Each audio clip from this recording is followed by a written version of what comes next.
Gadis muda cantik ditemui. Tunangan dan wanita lain berpelukan di ruang pernikahannya tepat pada upacara pertunangan.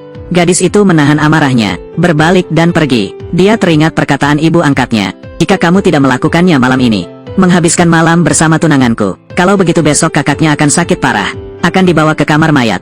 Setelah ragu-ragu untuk beberapa saat, gadis itu berbalik dan berjinjit. Cium bibir tuan muda kedua. Orang yang namanya membuat semua orang takut. Dan dia adalah saudara laki-laki tunanganku. Tuan muda kedua sangat suka bermain-main. Saat ini, aku juga ditangkap oleh gadis di depanku. Membingungkan hati, gadis itu memohon pada tuan muda kedua, tinggallah bersamaku selama 1 malam ini. Tuan muda kedua tahu dengan jelas bahwa gadis itu hanya ingin memanfaatkannya untuk membalas dendam pada saudara tirinya. Tapi untuk menyelamatkan adikku, gadis itu harus menggunakan gerakan ini. Tuan muda kedua mengulangi, konsekuensinya menyerang saya. Namun, gadis itu terjebak di jalan yang sama, hanya bisa mengambil risiko. Saat ini sang suami belum menikah. Banyak menelepon, melihat panggilan tak terjawab gadis itu. Tuan muda kedua mulai menggoda. 9 panggilan tidak terjawab. Jika itu masalahnya, kenapa kamu tidak mencarinya? Tuan muda kedua, bisakah Anda meminjamkan saya mantel Anda? Aku sudah lama memberimu mantelku. Kenakan bajumu dan bicaralah. Gadis itu buru-buru berlari pulang. Begitu saya memasuki pintu, saya ditampar oleh seorang brengsek. Dia memegang mantel pria itu. Keduanya merampok dan meneriaki desa. Dengan marah memarahi gadis itu karena membawa pulang bocah itu. Wanita tak berperasaan itu memanfaatkan kesempatan itu untuk menambahkan bahan bakar ke dalam api. Memikirkan kakakku, dia masih membutuhkan keluarga Gian untuk mengobati penyakitnya. Gadis itu untuk sementara tidak membeberkan hubungan mereka. Tapi coba jelaskan, saya adalah putri dari keluarga sederhana. Dari zaman dahulu sampai sekarang, kita selalu menganut 3 ketaatan dan 4 kebajikan. Setialah saja pada suamimu. Sementara itu ragu-ragu, lalu tuan muda kedua tiba-tiba muncul. Pikir gadis itu, dia ingin mengungkap apa yang baru saja dia lakukan. Tapi tidak menyangka tuan muda kedua akan mengatakan itu. Saya mendengar bahwa Anda baru-baru ini meminjam nama saya. Emang banyak membuang sampah kan? Saudara laki-laki, saya sama sekali tidak menghormati persaudaraan. 1 hari dilakukan untukku. Anda mungkin juga tidak menginginkannya. Duduk di kursi roda seumur hidup itu seperti kakak tertua, bukan? Iya ya, saudaraku, aku akan segera menanganinya. Jadi ini dia. Sudah terlambat hari ini. Saya juga kembali sebelumnya. Pada saat ini, indra keenam hati seorang wanita memberitahunya. Jaket yang tadi pasti milik tuan muda kedua. Dia segera menelepon dan meminta seseorang untuk menyelidikinya. Ketika gadis itu menyesal, karena menyebabkan masalah besar. Kemudian tuan muda kedua muncul di hadapannya lagi. Gadis itu awalnya bermaksud untuk menyelinap pergi sementara orang lain tidak memperhatikan. Tapi memanggil tuan muda kedua kembali. Saya tidak tahu trik apa yang ingin dimainkan tuan muda kedua. Tuan muda kedua. Jaketnya, semoga nanti, ketika Anda bertemu saya lagi, tuan muda kedua, Anda bisa berpura-pura tidak tahu. Setelah digunakan, buanglah. Bagaimana kalau tidak? Jadikan aku bertanggung jawab padamu. Apa pekerjaanmu? Malam ini, saya harus berterima kasih banyak kepada tuan muda kedua. Saya sangat puas dengannya. Ikuti aku pulang hari ini. Nanti di tempatku. Payung. Bagaimanapun juga, saya adalah tunangan Chan Duong. Andai saja keluarga itu mengetahuinya, saya akan dipukuli sampai mati. Jadi apa yang harus dilakukan? Kamu menggodaku dulu. Dia juga bisa menolak. Tetapi, oke. Kamu benar. Jika kamu melakukannya, maka harus menanggung akibatnya. Saya setuju, ikuti aku pulang malam ini.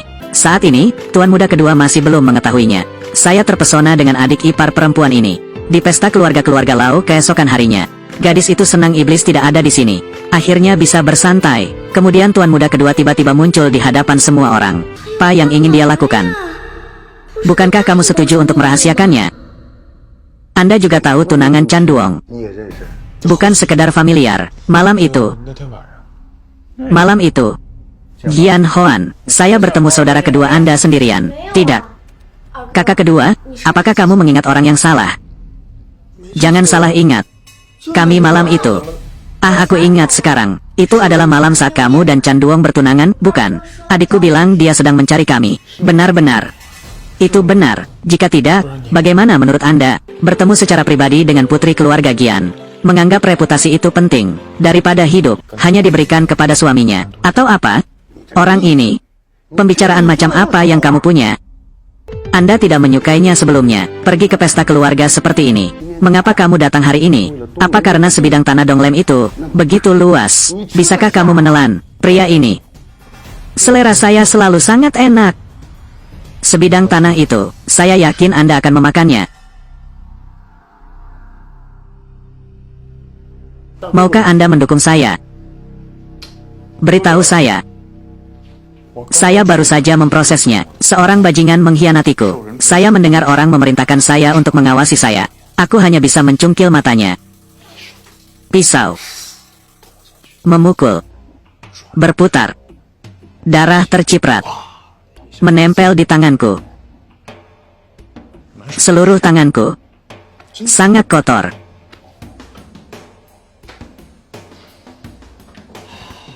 Beberapa orang berkata, mari kita bertemu. Banyak sekali hal-hal kotor yang tidak bisa diungkap.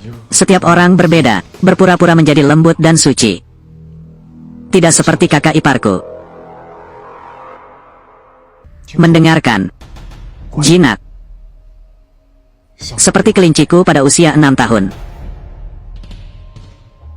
Seperti yang diharapkan, berapa kali, juga tidak bisa terbiasa. Kamu mencoba berpura-pura. Lau Qiao meminta izin untuk pergi ke kamar mandi. Silakan merasa bebas.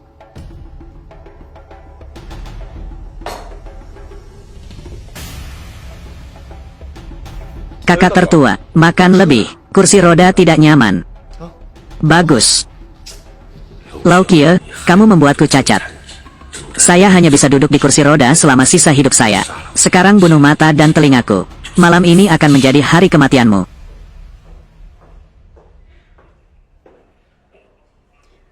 Bukan tuan muda kedua, kamu berjanji untuk merahasiakannya untukku. Apa maksudmu tadi?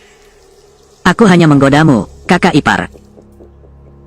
Saya sama sekali bukan orang baik. Jangan bilang menurutmu begitu, aku akan dengan tulus memaafkanmu. Takut tidak, dari sekarang.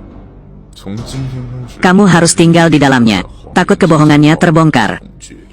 Saya yakin Anda mendengarnya. Ketika saya masih kecil, saya mencekik diri saya sendiri sampai mati. Kelinci peliharaannya, dia berjuang selama 5 menit.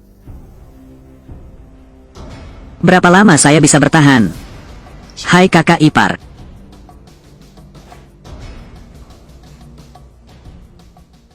Kegembiraan yang sederhana, kegembiraan yang sederhana. Aku tidak tahu monster macam apa yang kamu mainkan. Gunakan tanpa kita. Saya juga harus mencoba untuk terus hidup. Hai kawan. Kapan dia akan bangun?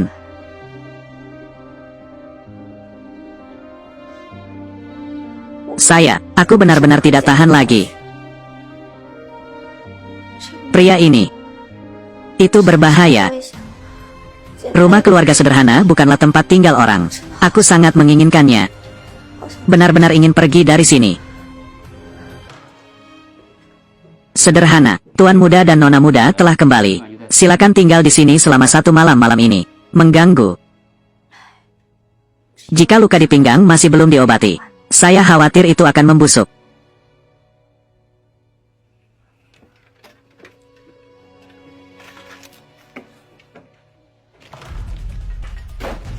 Kakak. Jangan angkat bicara. Bahkan jika aku terluka, aku bisa membunuhmu. Kamu ada di mana? Anda dapat dengan jelas melihatnya berlari ke arah ini. Sialan, kejarlah. Kemarilah dan bantu aku. Atau manfaatkan momen ini untuk mengambil nyawanya. Aku hanya perlu berteriak. Dia akan mati di sini. Dan tidak ada yang akan tahu tentang malam itu lagi. Kamu juga ingin membunuhku. Jika aku mati, aku juga tidak ingin hidup. Jika Anda terluka, kurangi bicara. Aku mengucapkan banyak kata padamu malam itu. Saya tidak takut mati. Tetapi, saya telah melihat orang mati di depan saya. Saya tidak ingin melaluinya lagi. Apakah itu menyakitkan? Tidak ada rasa sakit, hanya luka kecil. Itu sangat menyakitkan. Apa pekerjaanmu? Berteriak kesakitan bukannya orang yang mulutnya keras. Itu semua karena kamu. Itu sebabnya ayahmu tidak pulang. Tahukah kamu? Itu semua karena kamu. Jadi ayahmu baru saja melahirkan bayi dengan wanita lain di luar. Apa yang kamu menangis? Tidak ada yang perlu ditangisi. Lau Kie. Apakah kamu sudah memukulku? Kie, ibu tidak bermaksud begitu. Apakah kamu sudah memukulku? Bahkan kelinci pun tidak berani membunuhnya. Tapi Anda ingin mewarisi keluarga Lau. Lau Kie, saya tidak punya anak tak berguna sepertimu. Apakah kamu terluka? Menyakitkan. Jadi iya, aku hanya ingin kamu mengingat rasa sakitnya. Ingat itu, kelemahan hanya membuatmu menjadi penghalang. Menyakitkan, itu hanya membuatmu tumbuh lebih kuat. Perampasan kekuasaan dan kedengkian, hanya berhak berdiri di puncak.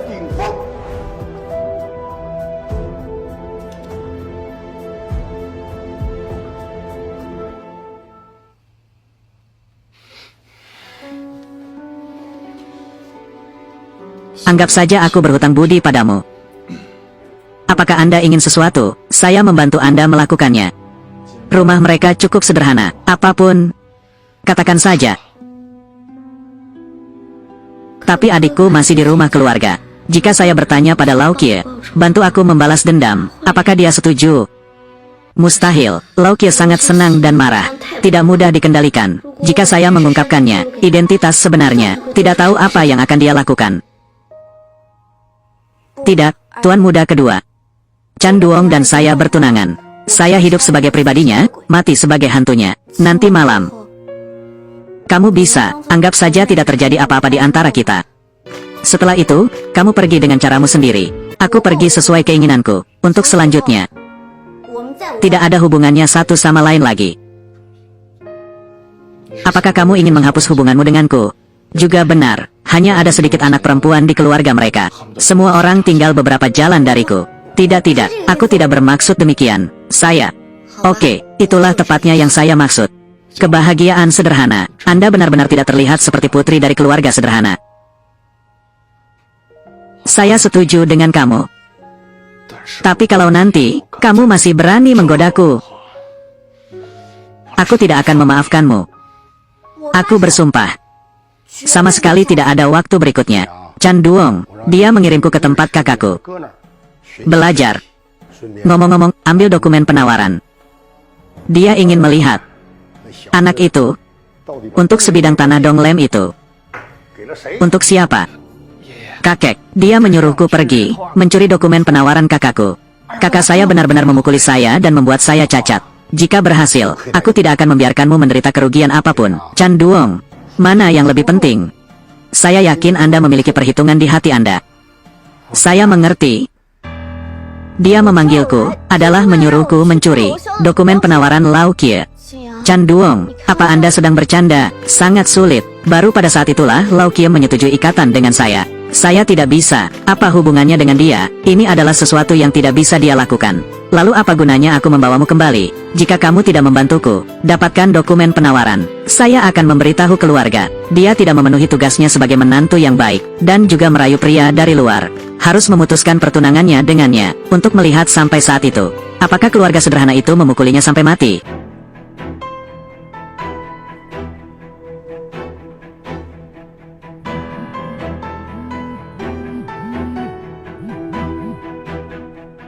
Adikku sudah bangun. Apakah saudaramu sudah bangun? Andai saja ibu bisa mendengarnya. Apa pekerjaanmu? Melanggar aturan keluarga-keluarga sederhana. Aku bisa membangunkan adikmu. Itu juga bisa menyebabkan dia tidak pernah bangun lagi. Ya.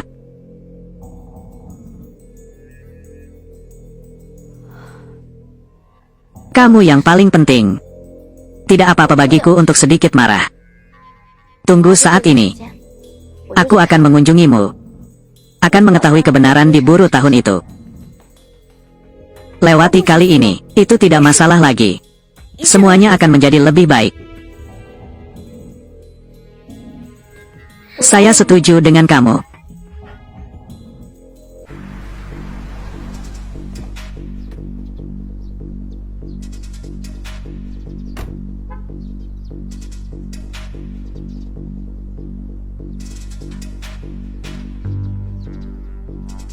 Tuan Muda kedua, lapor orang-orangku.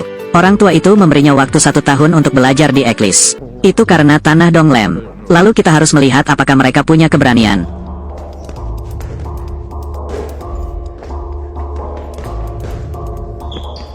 Apakah Anda tidak ingin membersihkan hubungan? Apa yang kamu lakukan di sini, kakak ipar? Lupa apa yang aku katakan sebelumnya.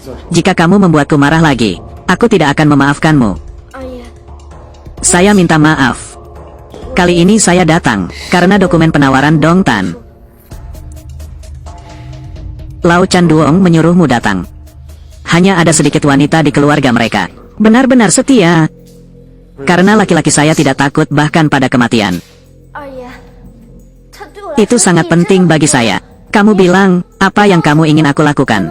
Berikan saja padaku. Saya datang ke Natuk untuk bekerja. Jadilah wanitaku. Apakah tidak ada cara lain? Saya benar-benar tidak bisa melakukannya. Ayah. Mama. Jika upaya puluhan tahun, harta keluarga akan hancur di tangan Anda. Mungkin. Anda tahu konsekuensinya, bukan? Saya tidak bisa meninggalkan Chan Duong. Kebahagiaan sederhana. Saya tidak pernah percaya pada kesetiaan manusia. Semua terlepas dari itu. Itu semua karena pionnya tidak cukup. Di hatiku, Lau Chan Duong. Bendera apa itu? Di belakang dia, adalah keselamatan saudaraku. Memang benar seluruh keluargaku dibunuh. Inilah alasan mengapa saya menjalani kehidupan sementara sampai sekarang. Tanpa dia aku tidak bisa hidup. Bagus. Cinta, jenis cinta yang menyentuh hati orang. Jadi apakah aku yang jahat, tidak dapat menemukan apapun untuknya? Apakah ini salahmu? Dia berkata, lihatlah hati Lau Chan Duong. Kamu pion apa? Atau kita harus bertanya langsung padanya. Apakah Anda setuju untuk menggunakannya? Bisakah saya menukarkan dokumen penawaran ini? Saya rasa dia setuju 100%. Atau beritahu dia secara langsung. Tentang malam pertunangan. Jangan-jangan. Chan Duong, bukannya dia selalu penasaran, mantel siapa itu? Saya mohon, saya akan mendengarkan Anda dalam segala hal. Memohon kepadamu, jangan katakan padanya. Permainan telah dimulai. Sekarang aku ingin lari. Sudah terlambat. Mantel itu milikku. Malam itu tunangannya, selalu di tempat tidurku.